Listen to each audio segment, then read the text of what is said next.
just you get to choose. Right? Like here's the scenario. The environment gives us something which can be perceived as negative, can be perceived as not working, can be perceived as problematic. The world's ending. But we get to choose to see it like that, or we get to choose to see it as an opportunity. So clearly that it's my responsibility now to do that for other people.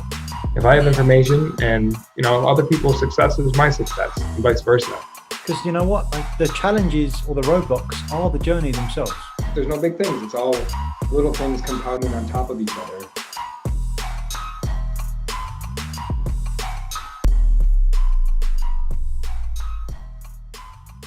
Coach Nick, it's always great to connect with you. Great to talk to you. I'm in a great mood today. I want to talk about how people get into good moods. Like, what does that mean? I want to dive deeper instead of just saying I'm in a good mood. Let's take advantage of it. I want to talk about the good mood. Why, without knowing my day or my mindset or my perspective, why am I in a good mood today? How would you think that happens? What are you focused on today? What am I focused on? I'm focused on the relationships I've been building and the people that are in my life that I appreciate. And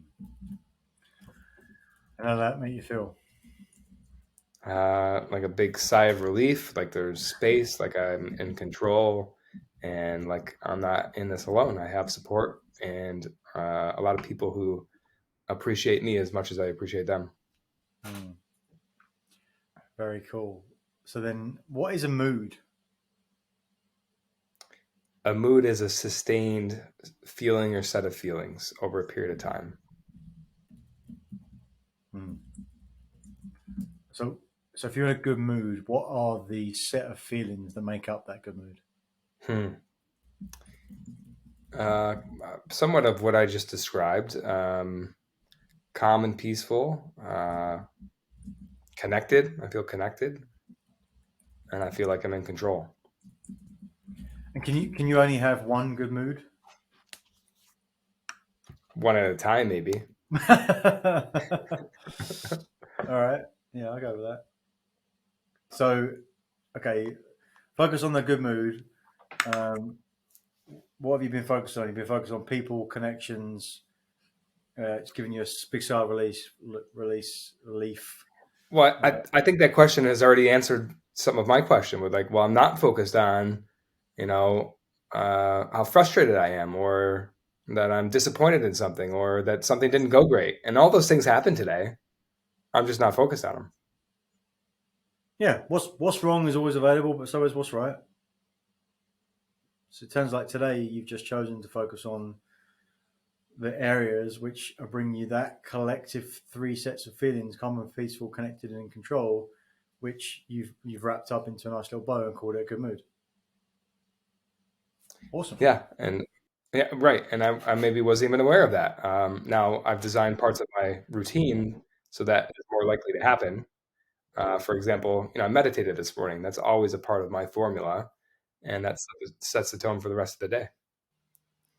Yeah, it really does. And that boot up routine in the morning makes all the difference because it allows you to be without intentional focus, picking the things that you want to pick rather than having to be deliberate in the things you want to pick. Meaning like it goes in to the frame you want it to be in rather than having to put it in the frame you want it to be in. It's like if you, all right, follow this. If you were maybe in the old days, I don't know, best people still do this, go and have a picture printed and then framed, and you go and collect that picture, and the picture is exactly as you expect because you're the one that sent the picture. And the frame is exactly the frame you want it to be in. You got to take that. It's going to be one motion, one event, one transaction. You take that and you're going to put it on your wall. Happy days. But if you go there, you look at the picture like, well, it's the same picture, but the frame it's in is not the right frame. You're going to have to take it out of the frame. Or actually, step back. You might take it with the frame and go, this isn't right. The picture's not right. This is not what I wanted. And meanwhile, the picture's the same, but it's only the frame that's different. So you're going to have to take the picture out of the frame, find a new frame that you want, and then put the picture back in the frame, and then you've got the result that you wanted. That's if you're aware that you can change the frame. Some people might go, well, that's the frame it's in. I can't change the frame. That's the way it is. I'm in a bad mood. But yeah, but so you've set the stage in the day to make sure that you've called forward to tell that person at Walmart that's making your pictures the right frame to put it in. So when you show up, it's already in the right frame, and you haven't got to put it in there yourself. So that's pretty cool. Oh, and what I'm hearing is that I have the ability to remove myself from having a bad mood, or when I'm in a bad mood. Is that fair to say? Absolutely, protect yourself, not from the nth degree. It's like, that's why it's not always about being 100% in the place that you feel is fantastic all the time. But it's being in that more than often, and it's when you're not in there being able to get back quicker. That's the work we do. That's the practice we do. It's part of why we do this podcast, at least for me, because I get to practice sharpen the saw. So I leave my day. It's the last thing I'm doing today from a business perspective is this podcast, and so I leave my day going into it with a slightly better outlook than I did coming into it. Even though I was in a great place already coming into it. Some great conversations today. Some great things. Same thing for you. Right? I'm in a good mood. Yeah. I think about, I mentioned this book before, The Big Leap. And one of my biggest takeaways from that book, definitely recommend that for anybody who's listening, The Big Leap by Gay Hendricks, I think is the author. And he talks about, the image on the front cover actually is so striking to me. It's this goldfish that's jumping out of a little tiny bowl into a bigger bowl. I love it. It's like a level up, like you're the big leap in that you're increasing the abundance in your life. And my biggest takeaway from that book is that whenever he felt limited, or what I would describe as what we're talking about, in a bad mood, that was the moment to recalibrate to what he actually wanted.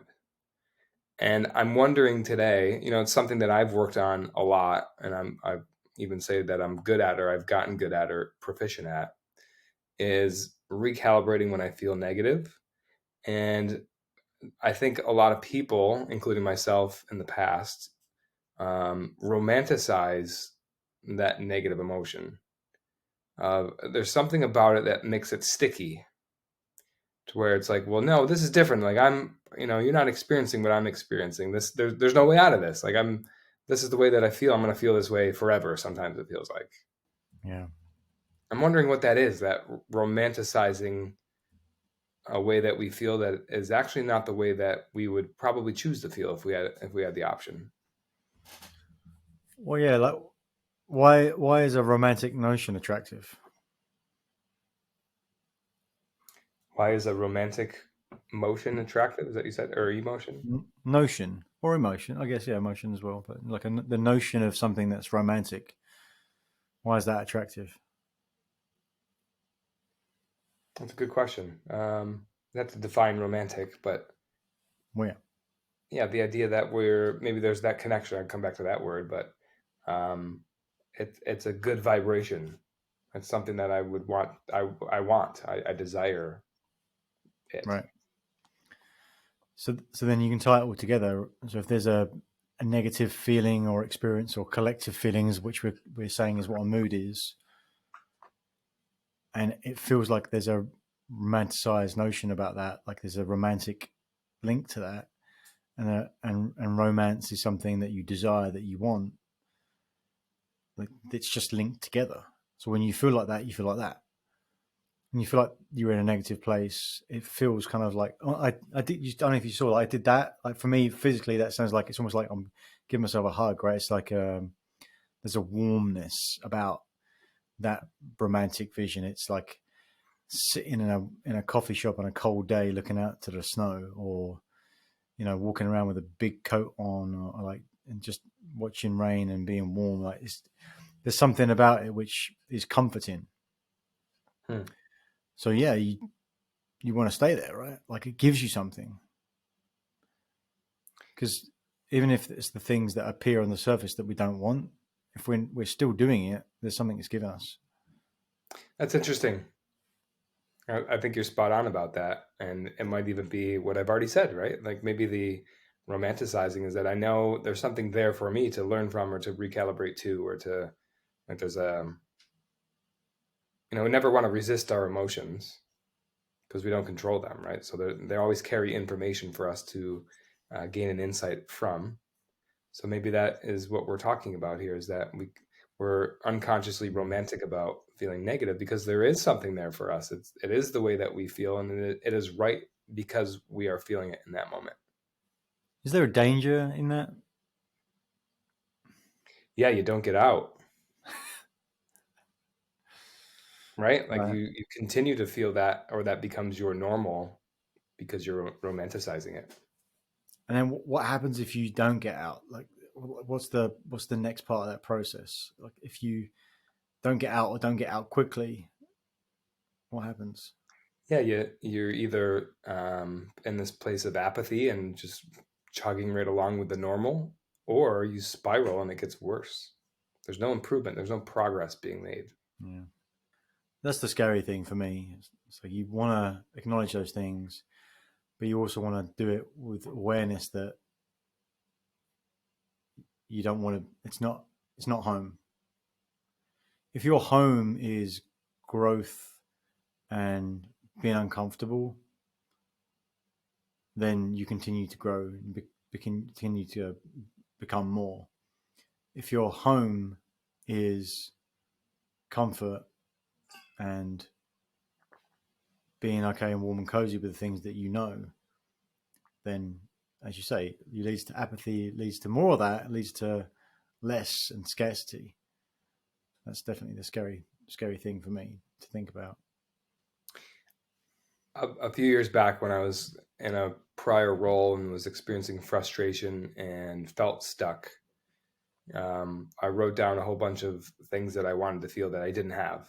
There's always that two ends of that stick, right? So if I pick it up, one end is giving me this is the way that I feel. Well, it's also defining the opposite end of that stick that I want to feel. And I wrote down, just like sayings and quips and things that put me in a good mood or a good state, or that I wanted to be reminded about when I was feeling down or in a negative vibration. And one of the things I wrote was get comfortable being uncomfortable.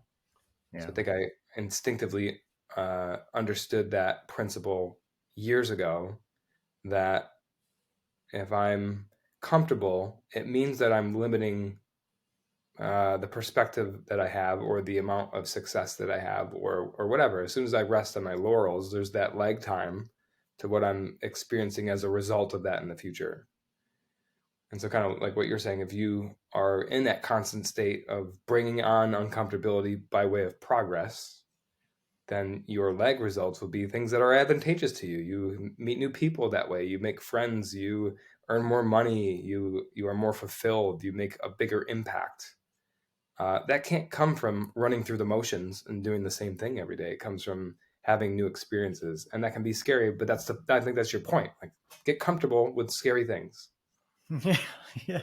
Because otherwise, whichever direction you go in is going to get stronger because you're going to get more reps in that direction. That's why it seems like for someone who's constantly going to that comfort place, that romance place of that, there's slightly warm and fuzzy place because it's comfortable, that frame of that. Then the more you do that, the stronger it's going to become. And at a certain point, it's not even going to be conceivable that there could be anything else. And that's when you're going to go into Walmart and go, the picture's wrong. It's wrong. It's wrong. It's wrong. And you can't even see the frame. Just the picture's wrong. Get a new picture. I can't Mm. even see it. Like, the picture's wrong. What's wrong with the picture? So I don't know the picture. The picture can be framed in however you want to frame it. Like, is this a picture of opportunity or is it a picture of despair? And so if you're so used to seeing despair, then guess what you're going to see? It comes back to the association of it as well. Like whatever you see is what you get. What you focus on is what you get. And it's if you focus on what you lack, you'll lose what you've got. If you focus on what you have, that you'll gain what you don't. And so it's the same principle. Coach, we say this a lot on here. I want to go deeper with our last couple minutes here. Of what you focus on is what you get. And it's so simple, right? It almost seems like, well, you can't break that down any simpler. But what does that mean? What you focus on is what you get. Yeah, well, whatever you look at is what you see, right? Or whatever action that you take, in a particular area is what you get, right? If you want to become a high level athlete and you pick a sport, right? So let's say you pick running. You go, I want to get high level at running, and you're starting from nothing. What might you do? You might uh, get obsessed with watching YouTube videos about running. You'd be listening to audibles about all the famous people that have been accomplished a lot in running. You'd be doing a course, or you get yourself a coach, or you join a running team. You start running, and all you do is things around running, and you do the physical, actual training of it. You're going to get to be a runner. Like there's going to be a big part of you which is running, because that's what you're focused on. That's what you're doing. If you're looking, what's focus? It's just where you're looking, right? It's just where so you can say it differently. So what you're looking at is what you get. Right? If I'm looking at the screen, we're recording a podcast. I'm looking at you. I get you. I'm looking at you. If I turn around, I look at the wall. I get a wall. I mean, it's, like you said, it's really simple, but the application of it is like fundamentally everything. Yeah. That's why. So why most people fall down on it is because they're focusing on what they don't have, of course. Yeah. So how the analogy I'll choose to wrap up here with is like if you're using your eyes for this analogy of what you focus on is what you get. Picture your thoughts having eyes. What are your thoughts? What direction are your thoughts looking? And then that's the ability to change it, right? Whereas your eyes, you can, blinking is a voluntary and an involuntary act, right? You don't think about blinking, so that it's involuntary. You could also sit here and blink. So are thoughts, right? Thoughts are things that are involuntary. Sometimes we don't control what pops into our mind. That's why meditation is so strong and powerful. But you can also, I want to think about this podcast, and here I go thinking about this podcast. And same with mood, right? So to pull it all in full circle, I am thinking about, that was the question you asked, how do you know that you're in a good mood, or what have you done? Well, or what are you focused on is what you asked, right? And I said, I'm focused on things I'm grateful for, the people in my life, the connectivity I feel. Therefore, I'm in a good mood. I'm getting more of what I focus on. And so that's the answer to the mood question. How did I get here? Well, it's what I'm focused on. Yeah, and I love the way you broke it down, right? What are you focused on? This, I'm focused this, and this. Okay, so what did that create for you? You created feelings of calm and peace, connectiveness, and control. And those collective feelings you bundled up and called a good mood. But it's so easy just to go, oh, I was in a good mood today, and tomorrow I'm not, or today I'm not. It's like it's something like so. Let me close with this for the opposite focus, right? Or the illusion that you can't change it. So this morning I was working with a client, and one of the things I asked her to do for an assignment that we took away was to write down all of her tasks in the particular role that she was playing or plays, and I asked her how she did with it, and she said, I was gonna, but the battery died on my laptop. I went downstairs to grab a cup of coffee after our time together, and we rocked it, we crushed it. But that comment is we got to kill that dead, right? Because that's the little thing that is most people letting that in as like, well, what difference does that make that you're saying that? But it's a slippery slope, right? It starts down the road of focusing on things that you don't want, they're out of your control. What she's basically saying is, it's my laptop's fault I didn't do this. Now, you could say that's ridiculous, like you're being way too harsh, but like, I want to kill the monster before it grows big. Because the next thing is like, oh, I didn't deliver on this whole big thing because this person, that person, that person. And then the whole life turns into things that are outside of you, whether other people, terrible things. No, let's be clear. She didn't do the work. And part of it, if you really unpack it, is that she didn't plug her laptop in. It's not her laptop's fault.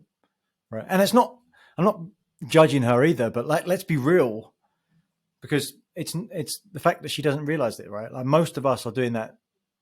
Most of us doing some sort of version of that, and we want to make sure that we're honest with ourselves more than anything, being dirt honest about like how are we representing ourselves to ourselves before everyone else. Am I saying things that support me to be the best person I am?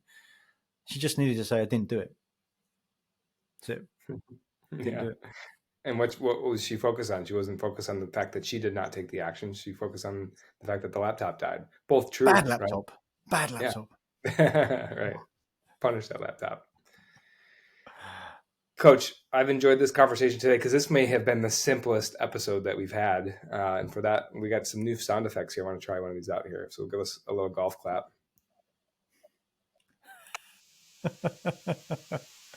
Now, we'll wrap on that good note, and we're going to take our good moods into the rest of the day. So thank you, as always, for an enlightening and a simple conversation. Thanks, Coach. Thank you for watching another episode of Truth Seekers. We appreciate your interaction, so please comment, like, subscribe to YouTube, Apple Podcasts, or Spotify, wherever you get your podcasts. And if you want more, check out some of our links to our masterclass, The Achiever's Mindset, and come join our LinkedIn group. And what do you want to see more of? Remember, we're here to share the simple secrets of successful. So help us do that. What do you want to see? What do you want to see more of? Thanks, and see you again next time.